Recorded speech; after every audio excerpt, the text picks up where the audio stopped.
Você já leu ou ouviu falar do transtorno de personalidade borderline? Se você, como eu, gosta de descobrir, seja bem-vindo ao canal Descobrir.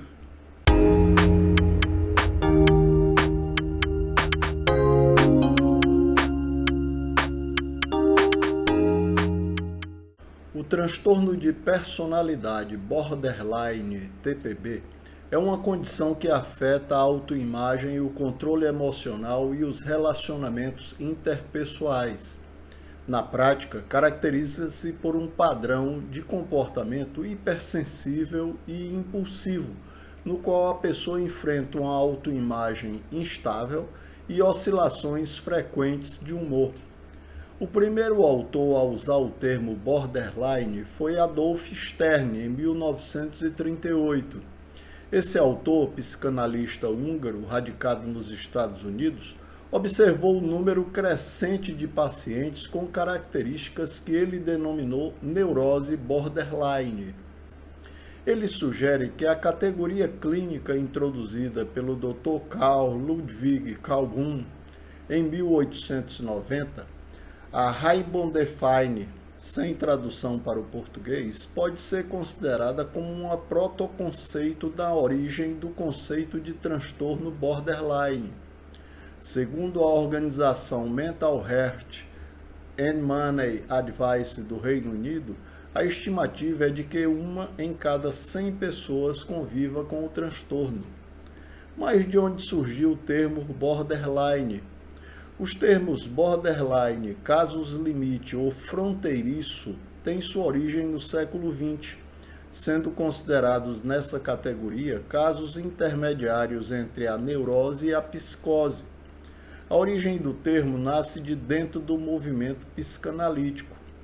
Os principais sintomas são a instabilidade emocional crônica e a impulsividade, com dificuldade em regular as emoções e tendências a reações intensas, gerando obstáculos para manter relacionamentos estáveis pelas mudanças de humor e pelo medo de abandono. Existem 4 tipos de borderline: o impulsivo, o desencorajado, o autodestrutivo e o petulante, que variam conforme as suas características. O impulsivo é evidenciado por comportamentos impulsivos e autolesivos, como abuso de substâncias, automutilação, tentativas de suicídio e conduta sexual de risco. O desencorajado é a condição em que os pacientes são mais isolados, esquivos e vulneráveis, com um sentimento constante de perigo ou submissão. O autodestrutivo apresenta comportamentos depressivos e masoquistas com tendência ao mau humor, à conformidade e à atenção. E o petulante é caracterizado por comportamentos desafiadores, desrespeitosos e hostis.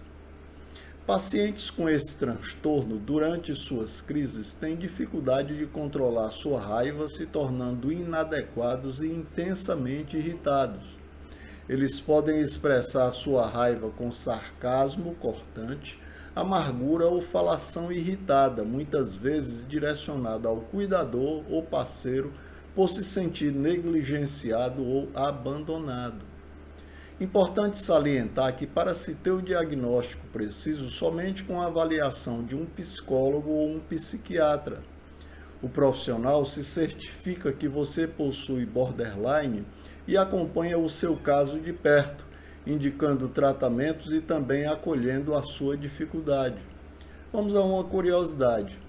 O que mais evidencia um paciente borderline são raiva ou ódio sem muita razão, intensos e de difícil controle, sentimentos de vazio e tédio, tentativas ou ameaça de suicídio e automutilação, relacionamentos instáveis e intensos como o amor ou ódio, o bom ou o mal.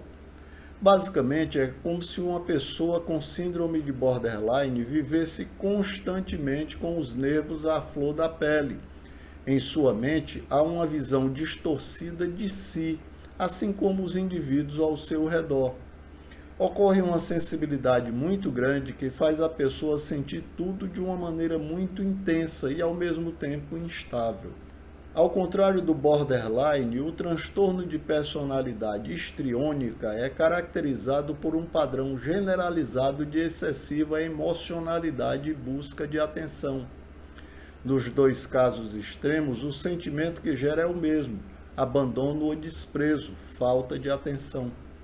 A grande diferença do borderline e dos demais sem o transtorno é que o paciente com borderline experimenta emoções intensas por motivos que outras pessoas não fazem. Vai aos extremos emocionais mais rápido e demora mais para voltar ao normal do que os demais.